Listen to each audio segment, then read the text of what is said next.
na-access ng iba. Okay? So, again, ito lang po ay pagsubok na kailangan natin malampasan. Okay? So, wala naman pong madaling negosyo. Yeah. So, kahit po mabuhay, hindi madali. Ayun, Press, anyway. pangalawang tanong nila regarding the indicator. Regarding with the indicator, ang members po natin is more than 10,000 na. So, congratulations sa lahat. So, more than 10,000 na po yung inabot ng members natin. Actually, we are running 10,100 plus. But yung active natin is nasa 7,500. Why? Kasi nung December, ang daming umalis. Maraming bumitaw. Ayan, so marami na nagpaalam. Pero bumabalik ngayong January. Ayan, so kasi February na po next month eh. So, yung agam-agam nila, yung puro-puro sa labas, nasa sa inyo naman po yan kung maniniwala kayo. Kasi kung magpapadala po kayo dun sa sabi-sabi, ito po ay kasabihan lang sa Luzon. Yun daw po mga naniniwala sa sabi-sabi, walang bait sa sarili. Ito po ay kasabihan lang, wala pong, baka po may tamaan dito. The joke lang. Anyway, kaya po lagi tayong kailangang maunawaan, aralin yung negosyo nyo. Kasi kung hindi kayo properly oriented or wala kayong enough na kaalaman, eh, dun kayo titirahin ng mga kalaban natin. Diba? Dun malalason yung isip nyo. Diba kung tumigil kayo, di wala na kayong kita. Diba? Ayan po. So, tanong pa. Indicator. Yung indicator po natin, ang tinatarget ko po dito sa atin ay 10,000 subscribing active members. Okay? So, as of now, yung total members natin is more than 10,000 pero yung active is nasa 7,500 lang. And ang anticipation ko is 50% lang yung magsusubscribe. So, let's aim for 20,000 subscribing active members. Kasi doon sa 20,000, pag anticipation ko 50%, so 10,000 subscribing active members is pasok na. So, ang anticipation ko niyan mga month ng May or June.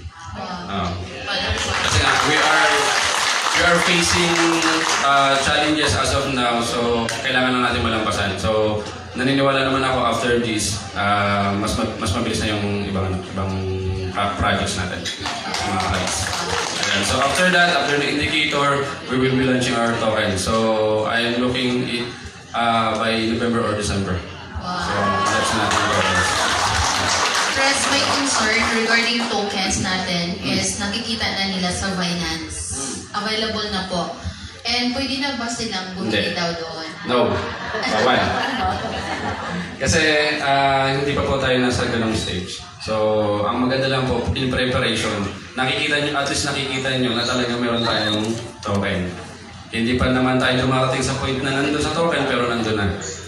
Okay. So, ano lang kayo, be silent lang. Okay. So, again, patience. Sa negosyo ko, kailangan nyo ng mahabang pasensya. Yan. Yes, I'm proud. And then, regarding sa tokens natin, is nandyan na sa CoinMarketCap, ang sabi ng iba, kinakampaign nila press na pwede na tayo mag-vote doon para aakyat na yung Yan, price. pwede naman yung sa voting. Oo. Mag-download tayo ng CoinMarketCap, nandun na ang Trade Expert Coin natin. Secure po ang future natin. Yeah. So, kaya po yung iba talagang malaki po yung pangamba kasi nga po, wala po silang alam sa negosyo natin. Ang isang bagay naman po, or isang negosyo na pinapasok natin kapag wala tayong alam, din po talaga merong kaba, takot at duda. Kasi nga po, tulad ng paglangoy, kung hindi mo alam kung gaano kalalim yung lalangoy mo, matatakot ka talaga. At kung hindi ka marunong maglangoy, matatakot ka talaga. Diba? Pero kung marunong ka maglangoy, alam mo yung pupuntahan mo, hindi ka matatakot. Ganun po kasimple. Tama? So, Other concern press regarding sa help center natin na hindi daw nagre-response. okay. So, what happened po dun sa health center natin, yung mga original staff ko kasi naapektuhan ng bagyo nung nakaraang taon. So, mga nagkasakit, kailangan magpahinga. So, I need to hire newbies. So, bago ko and itinitrain ko din sila nitong December. Kaya hindi sila ganun ka-responsive. At the same time, medyo matitigas ang ulo. Ganun po talaga kapag mga Pilipino.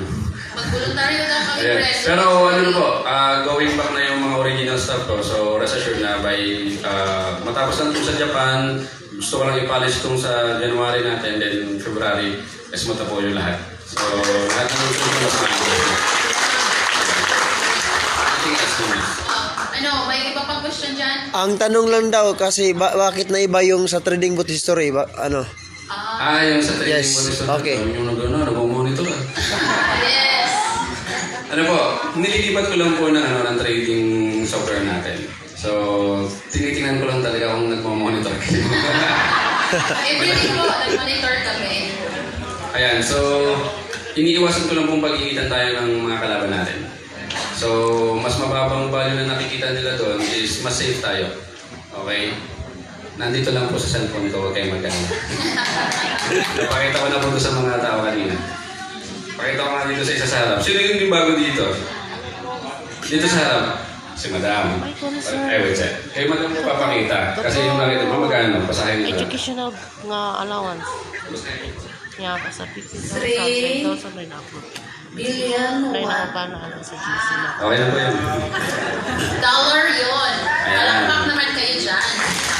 So, sinisafety ko lang po lahat ng pera ng mga members natin. So, huwag po kayong matakot. Kasi una, nasa social media po tayo, nasa online tayo, marami tayong kalaban.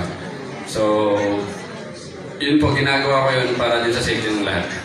Okay. Anything else? May another concern naman, Pres. Mayroon nagtatanong sa about naman sa educational plan. Nag-lock in siya ng 50,000 pero 5 million dun na nalagay sa wallet niya. Yung every 3 months 5,000 na support. Ay, oo. Educational incentive press, 50,000 yung nilagay. Dapat 10,000 yung matanggap Okay. after 3 months. Pero Isa yun 5,000 sa lang. mga system glitch natin, yung ibang accounts hindi naman affected. Kailangan ng i-raise. So, i-concern agad. So, username lang ang kailangan ko dyan para maayos agad. Okay. I-report mo lang sa akin. Kaya kami ni Chairman, alas 2, gising pa kami. Yes, ma'am.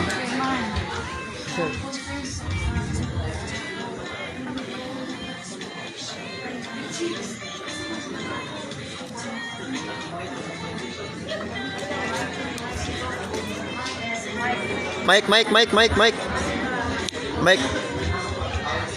Is, a refund. Meron ba mga instances na gano'n? May mga instances po na gano'n, pero i-concern nyo lang po agad sa sponsor para ma-raise natin. So, mga how long mag-antay? Kailangan pa mag-antay ng another 16 days? Hindi naman po, i-cash option nyo na lang tapos ilapin nyo kay Ma'am Risa. Ah, okay. Thank you, Chair. Para ma